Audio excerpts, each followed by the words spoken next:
Sveiki! Šiame vaizdo įraše trumpai supažindinsiu Jūs su GitLab programa ir parodysiu, kaip greitai sukurti naują projektą bei paruošti nesting. Pradėkime. Atidarome GitLab programą.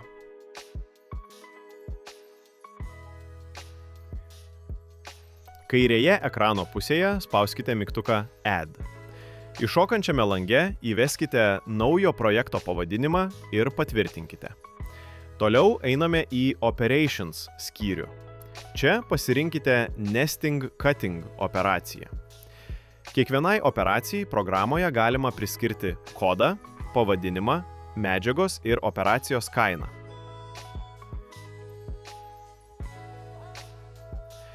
Apatinėme lange atidarykite skirtuką Parameters.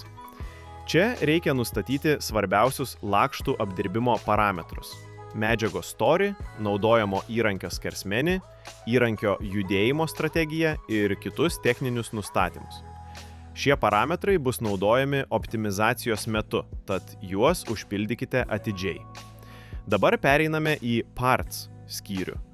Spauskite Add, kad pridėtumėte naują detalę. Įveskite pagrindinius parametrus – ilgį, plotį, kiekį ir tekstūrą. Jeigu detalė turi pageidaujamą medžiagos orientaciją ar tekstūros kryptį, pažymėkite tekstūros langelį varnele. Jeigu detalė turi būti kantuojama, pridėkite briaunų operaciją.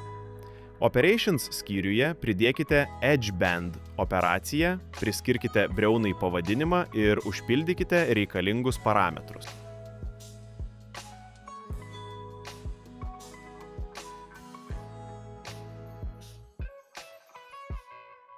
Grįžus į nesting operaciją, pažymėkite, kurios kraštinės ir briaunos turi būti pritaikytos konkrečiai detaliai.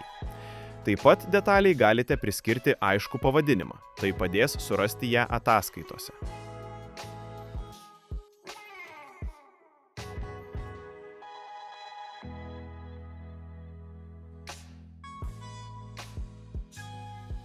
Atidarykite Sheets and Offcuts skiltį. Čia įveskite turimų lakštų matmenis – ilgį, plotį, apipjaustymus pagal ilgį ir plotį bei kiekį.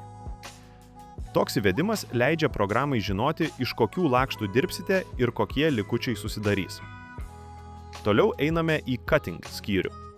Čia paspauskite mygtuką Optimization of Cutting. Programa paskaičiuos optimalų detalių išdėstymą ant lakštų ir pateiks nesting rezultatą.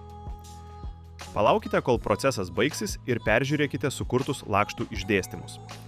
Jei reikia, koreguokite parametrus arba detales ir paleiskite optimizaciją dar kartą. Kai nestingas paruoštas, spauskite Post Processor ikoną, kad sugeneruotumėte gamybinius failus. Pasirinkite reikiamą operaciją ir pridėkite savo nesting stakles.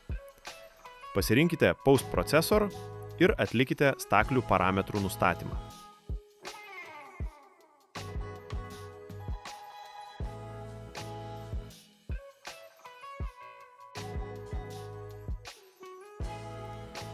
Įrankių skiltyje įveskite naudojamo įrankio parametrus. Patvirtinus, projekto gamybai paruošti failai bus išsaugoti nurodytoje vietoje. Dėkoju, kad žiūrėjote.